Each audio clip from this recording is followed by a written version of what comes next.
Quem esteve aqui nas festas, glória a Deus, foi muito bom. E o que me motivou a trazer essa palavra foi justamente um momento da festa. Aquela coisa, né? Aos 45 do segundo tempo. Foram 3 dias de festa de tabernáculos, me refiro às últimas 3 festas. E eu estive na sexta, estive no sábado, estive no domingo. E algo não parecia bom no meu coração. Não era um problema da igreja, não era um problema do louvor, não era um problema da palavra, era um problema no meu coração. Porque, de certa forma, eu estava, talvez, me apegando a formalismos. Tentando achar Deus aonde Ele não estava. Se é que é possível, porque Deus está em todos os lugares. Mas buscando Ele num lugar onde talvez Ele não estivesse. E já no último dia da festa de tabernáculos, passadas as outras 2 festas, o momento final daquela festa foi o momento de transferências de batismos. Em particular, os batismos. E os batismos sempre mexem comigo. Sempre me tocam, me quebrantam. E não foi diferente dessa vez. Estando eu lá sentado, enquanto as pessoas eram chamadas a serem batizadas, o meu olho só conseguiu se fixar enquanto cada uma delas repetia aquelas palavras que os pastores diziam. E na sequência desciam as águas e levantavam novamente. A alegria no rosto delas, a emoção em algumas outras. Aquilo começou a mexer comigo. E Deus falou muito forte no meu coração. Veja como eu estou nas coisas simples. Veja como são pequenos atos de fé. Talvez descritos nessa simbologia do batismo, que mostram a profundidade, a largura, o comprimento do amor de Cristo por nós. E isso me impactou, de maneira que a ministração de hoje tem como título De Volta à Essência. Talvez, como eu, alguns ou muitos de vocês tenham se deixado levar nessa caminhada com Cristo e se apegado a formalidades e que te impediram de ser tocado pelo Espírito de Deus. E Deus me tocou nesse momento do batismo. E eu me emocionei lá sozinho e fiquei no meu canto, emocionado como estava. E Deus começou a falar ao meu coração. E o texto que eu queria compartilhar com vocês é justamente um texto que remete ao batismo. Logo lá no começo, João capítulo 1, já falei aqui e repito, João é o meu capítulo, meu livro predileto no Novo Testamento. Sempre que eu estou em dúvida com alguma coisa, lá vou eu, abro o livro de João e procurar Deus falar comigo. E Deus sempre fala comigo. Não que Deus não fale pelos outros livros, mas pelo livro de João e pelo livro de Daniel, realmente Deus fala muito comigo. E João 1, se você quiser abrir, os versículos são o 6, 7 e o 8. João 1, versículos 6, 7 e 8. E o texto diz assim: houve um homem enviado de Deus, cujo nome era João. Este veio para testemunho, para que testificasse da luz, para que todos crescem por ele. Não era ele a luz, mas para que testificasse da luz. Está falando de João Batista. Aquele que foi enviado, de quem o Antigo Testamento falou que viria, prepararia o caminho do Senhor, proclamaria no deserto, a voz que proclama no deserto, endireitai o caminho, as veredas do Senhor. Esse era João Batista. Aquele a quem o próprio Jesus falou que dos nascidos entre mulher foi o maior de todos. Esse homem, um homem que aos olhos da sociedade era alguém completamente estranho. Um homem que se alimentava de gafanhoto e mel silvestre. Um homem que vestia uma roupa de couro apenas. Um homem estranho para os padrões daqueles dias e também o seria para os padrões de hoje. Mas esse homem foi escolhido para testemunho. Não era ele a luz, diz o texto de maneira muito clara. Mas ele veio para que testificasse da luz. Ele veio para preparar o caminho de Jesus, falar de Jesus. E enquanto eu lembrava do batismo, logo me veio João Batista. Sozinho. Determinado. Confiando naquele que o chamou. Pregando um batismo de arrependimento. E levando aquelas pessoas que creram acerca daquela luz a qual ele testificava, que descessem as águas e retornassem como pessoas novas. E 3 palavras me vieram à mente, e é sobre essas 3 palavras que eu queria tratar com vocês. Quando falamos de volta à essência, quando pensamos nas coisas simples, daquilo que Deus quer fazer através de nós, sem muito formalismo, sem se apegar a muitas coisas, fazer o simples. Misericórdia é a primeira palavra, bondade é a segunda, e o poder do sangue de Jesus. Misericórdia, bondade e o poder do sangue. E vocês vão notar alguns textos que eu separei aqui, como a bondade e a misericórdia caminham juntas nas Escrituras. E eu peguei aqui uma definição muito legal de bondade e de misericórdia. Sendo a bondade, eu quero ler isso para vocês, aquilo que você não merece e Deus te dá. Bondade é receber de Deus aquilo que não merecemos. A graça é um exemplo da bondade. Ninguém aqui merecia a graça. Todos éramos e todos somos pecadores, todos estávamos condenados. Paulo deixa isso muito claro no livro de Romanos. Não merecíamos, mas Jesus, enviado pelo seu Pai, o que fala logo no começo de João, dessa luz a quem João Batista se dispôs a testificar a respeito, nos deu um favor imerecido, que não merecíamos, pela sua bondade, nos concedeu a sua graça.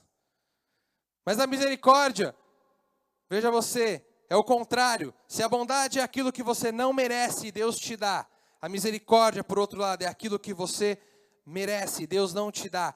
Juízo. Pecadores que somos, mereceríamos o juízo, a condenação, a perdição eterna.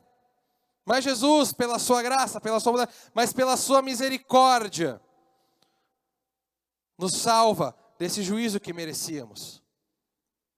É a misericórdia dele. E ela caminha junto com a bondade. Veja você o que o Salmos 25:7 fala.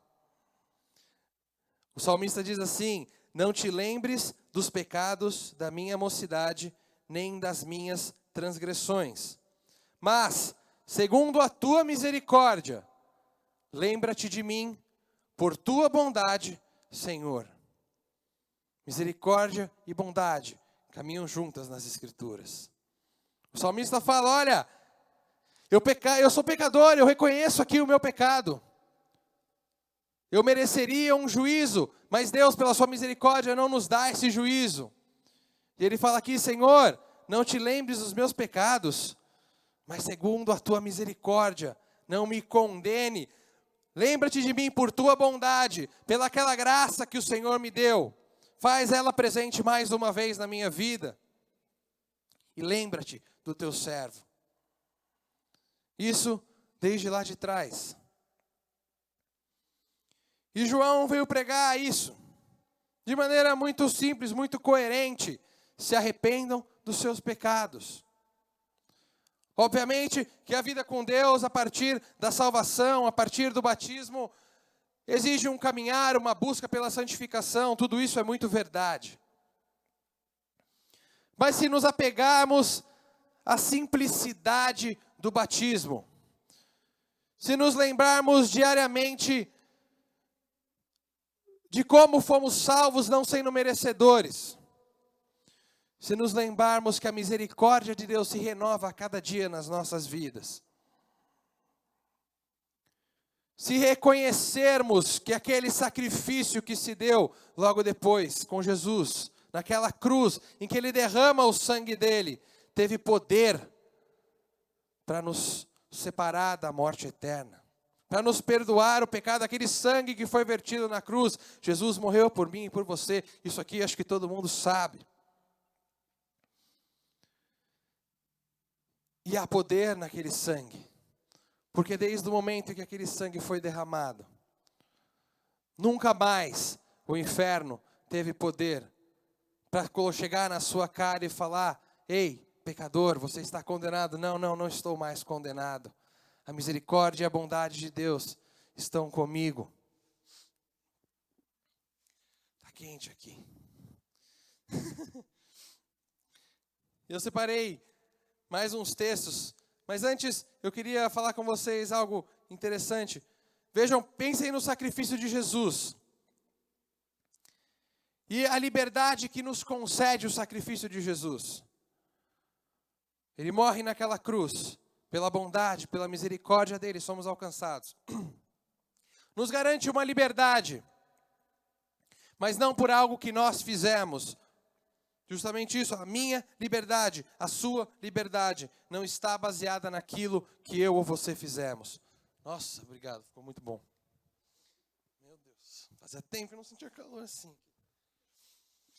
Ufa. Continuamos. A minha liberdade e a sua liberdade não está baseada naquilo que você fez. Lembre-se disso. Se a graça é um favor imerecido, então você não fez nada para merecê-la. Foi Deus, pela sua eterna bondade e misericórdia, que nos concede ela. E isso começou a bater forte no meu coração. Porque eu estava, talvez, enveredando por um caminho onde eu estava me afastando da graça. E a gente teve a oportunidade de tratar com alguns jovens aqui de um livro muito interessante em que ele faz uma diferença entre a graça barata e a graça preciosa. Sendo a graça barata aquela que justifica o pecado e não o pecador. E muitas vezes, e eu me refiro a mim, na minha caminhada com Jesus, eu me esqueci dessa graça, desse favor imerecido. Eu me esqueci que eu não mereci e Deus me concedeu. E aquele juízo que eu merecia, Ele afastou de mim. Por algum momento eu achei que eu caminhava por conta própria e aquilo que eu fazia me justificava.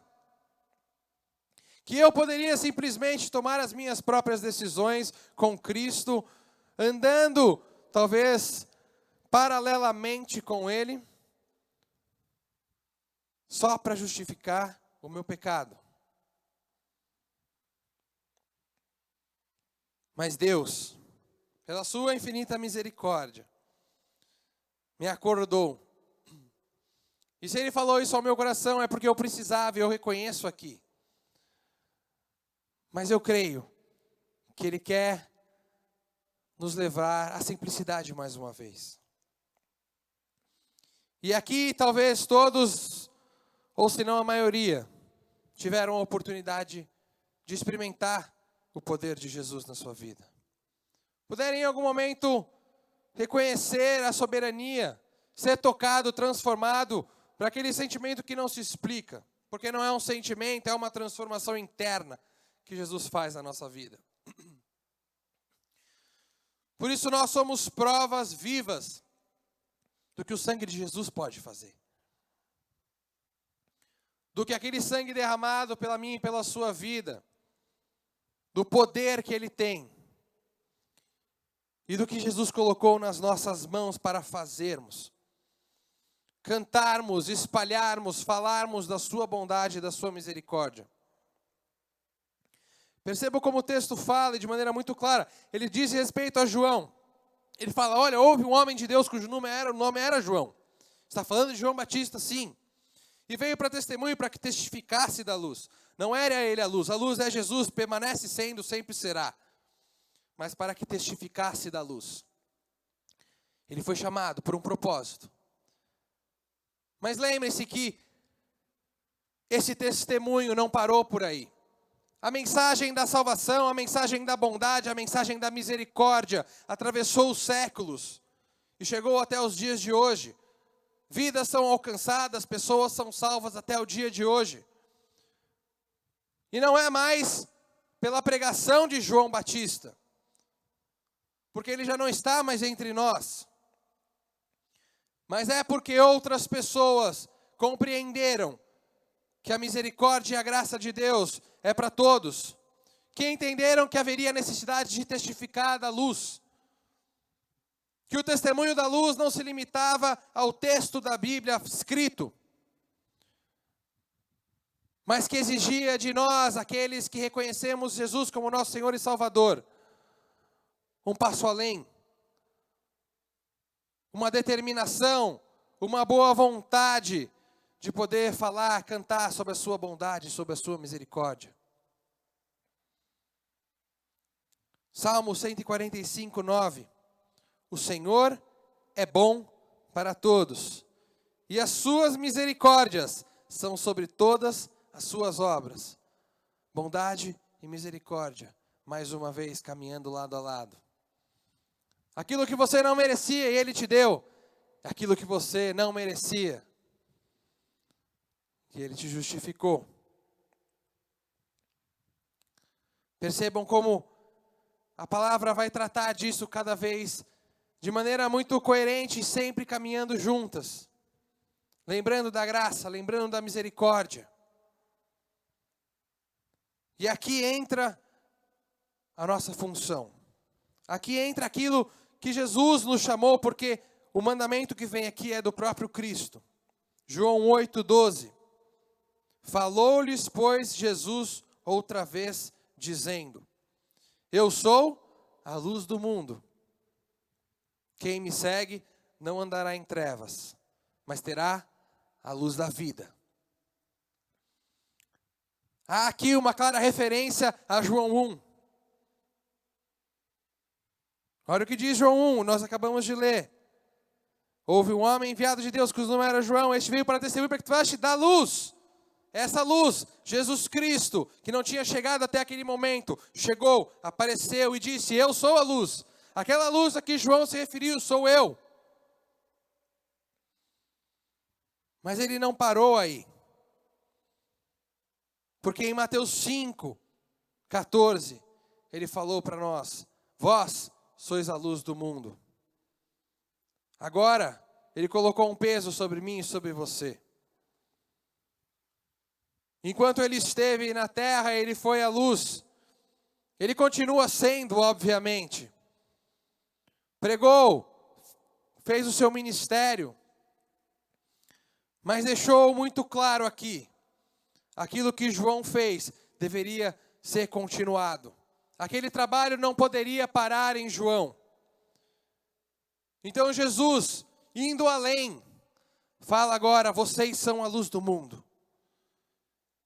É necessário que essa luz resplandeça nas trevas. Porque como o próprio Jesus falou: olha, quem me segue não anda em trevas, mas terá a luz da vida. O batismo. Quando decidimos nos batizar, quando reconhecemos que essa simbologia representa algo muito maior que a gente, quando lembramos de onde Jesus nos tirou, a maneira como Ele nos salvou, tudo aquilo que Ele fez e faz e continua a fazer por nós, decidimos descer as águas, numa simbologia clara, de que vivíamos em trevas. Descemos as águas, morremos para as trevas, morremos para o mundo, e subimos em novidade de vida, e subimos em luz, sendo luz da vida, tendo a luz da vida, sendo a luz, devendo resplandecer essa luz, devendo mostrar essa luz para todos. Olha o que diz Colossenses. Paulo continua a mensagem. Ela tem que se perpetuar. Colossenses 1,12 diz assim: dando graças ao Pai, que nos fez idôneos para participar da herança dos santos na luz. Paulo está nos lembrando aqui. Olha, João Batista antes de Jesus testificou da luz. Jesus, sendo a própria luz, nos mandou dizendo, falando, olha, vocês são luz. E se vocês estão em mim, não andam mais em trevas, mas agora andam na luz. João Batista morre. Jesus é sacrificado, ressuscita e sobe aos céus. Mas o ministério continua. E Paulo nos lembra isso. Olha, ele te permitiu, ele me permitiu fazer parte da herança dos santos na luz. Não mais nas trevas, na luz. Versículo 13, continuando, ele fala assim: o qual nos tirou da potestade das trevas e nos transportou para o reino do Filho do seu amor. Versículo 14, em quem temos a redenção pelo sangue. Olha aqui mais uma vez o poder do sangue. Nos lembrando do poder do sangue, do sacrifício que foi feito. A luz que experimentamos, a luz que devemos testificar, só é possível porque fomos alcançados por uma bondade, por uma misericórdia, que se revelou num madeiro com Jesus Cristo ali, sacrificado, derramando o seu sangue por mim e por você. Essa redenção veio pelo poder do sangue, que continua a ser poderoso. E ele diz, em quem temos a redenção do sangue, a saber, a remissão dos pecados. Não podemos permanecer inertes a essa realidade. Não podemos mais ler o texto sem compreendermos a nossa responsabilidade. É muito simples a mensagem. Jesus Cristo me amou, Jesus Cristo te amou. E por causa desse muito amor, refletido na sua bondade por meio da sua graça, refletido na misericórdia dele, derramou o seu sangue para que você pudesse ter vida eterna. É essa a mensagem, é isso que nós devemos falar. Pode parecer louco ao mundo, mas Deus escolhe as coisas loucas para confundir as sãs. Deus escolhe as que não são para confundir as que são. Como foi com Moisés lá atrás, basta apenas que você abra a tua boca e eu a encherei. A tua mensagem é simples, Jesus Cristo morreu por você. Nos dirigimos àqueles que andam em trevas, o mundo está em trevas, o mundo precisa da luz. A luz precisa ser refletida no mundo. E se nós somos essa luz, nós temos que ser o reflexo dela. Percebam como a mensagem é simples. O convencimento não vem através da minha e da sua palavra. Não são palavras bonitas. Não é uma boa retórica que salva. É Jesus Cristo, o Rei dos Reis e Senhor dos Senhores. Aquele que era, que é e que há de vir. O Deus Todo-Poderoso. O que não é homem para mentir, nem filho do homem para que se arrependa. É o seu Espírito quem convence do pecado e da justiça. Então, nessa noite,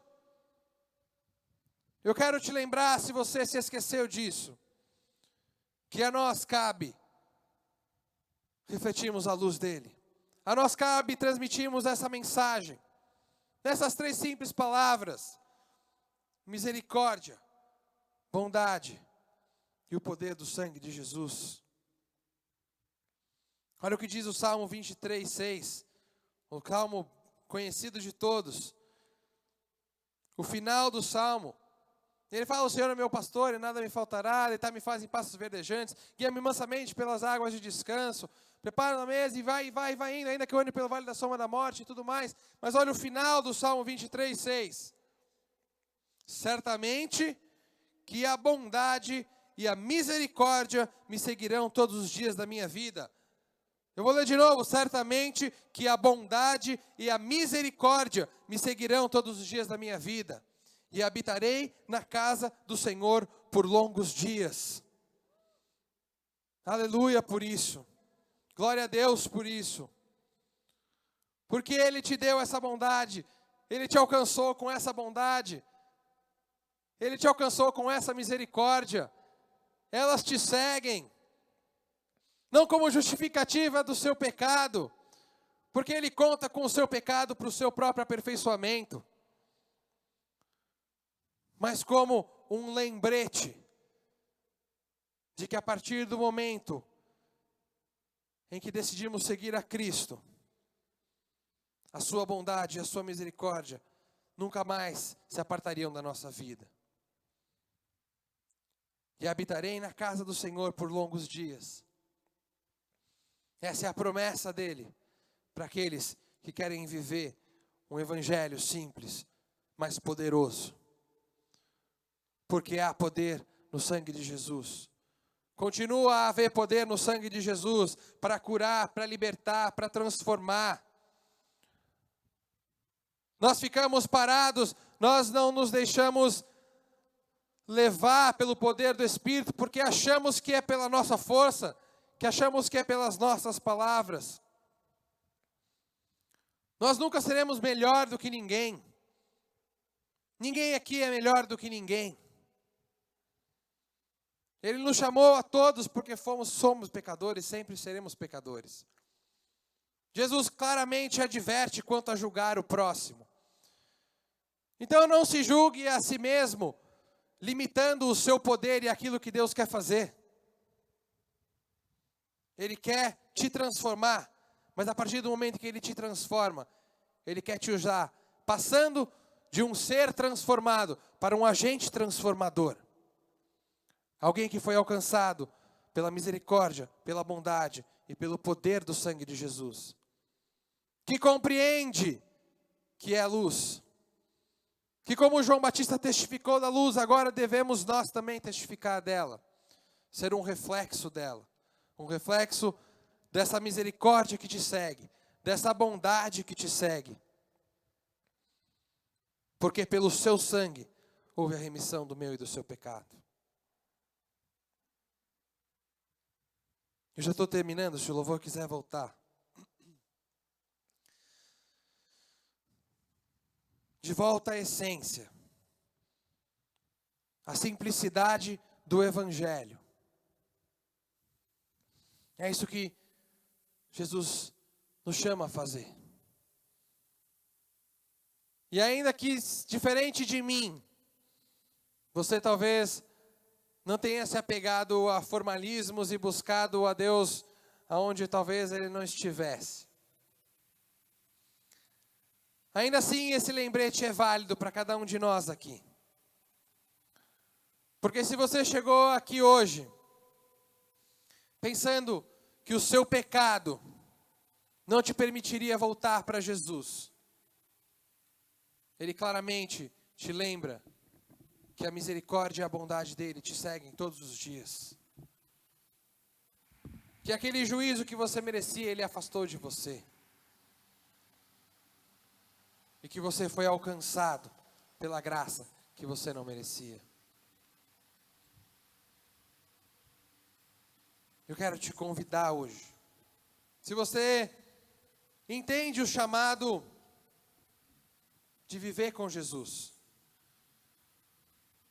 Se você, como João Batista, entendeu que deveria testificar da luz, a se colocar na presença dele de maneira humilde, de maneira simples, reconhecendo sim, sou pecador, mas houve um sacrifício. Pensem em quão pesado é isso. Um sacrifício. Alguém morreu por você. Morreu. Antes matavam animais. A remissão dos pecados vinha pelo sacrifício de animais. Bastava você, dentro de um legalismo todo próprio, levar lá o seu animal ao sumo sacerdote, colocar a mãozinha sobre a cabeça do animal e falar: eu fiz isso, fiz aquilo e fiz aquilo outro, uma vez por ano. E com o sangue daquele animal, os teus pecados estavam perdoados. Aquilo não trazia, talvez, um conceito de responsabilidade tão grande, porque houve uma mudança de paradigma. O mundo estava perdido, o homem estava condenado, mas Deus amou o mundo de tal maneira que enviou o seu Filho unigênito para todo aquele que nele crê não perecesse, mas tivesse vida eterna. Um sacrifício real, poderoso. Jesus morreu por você. Não para que você simplesmente recebesse isso de mãos abanando, mas para que você perpetuasse essa mensagem. Nós que estamos aqui hoje, nós fomos os chamados para estar aqui hoje. Se Ele te chamou, aceite o chamado, testifique da luz. Você é luz. Ilumine o caminho daqueles que estão em trevas. Não faça do sacrifício de Jesus letra morta, porque aquele sangue cura, salva e transforma até os dias de hoje. Então, se você quer assumir esse compromisso com Jesus, se você quer viver efetivamente na luz,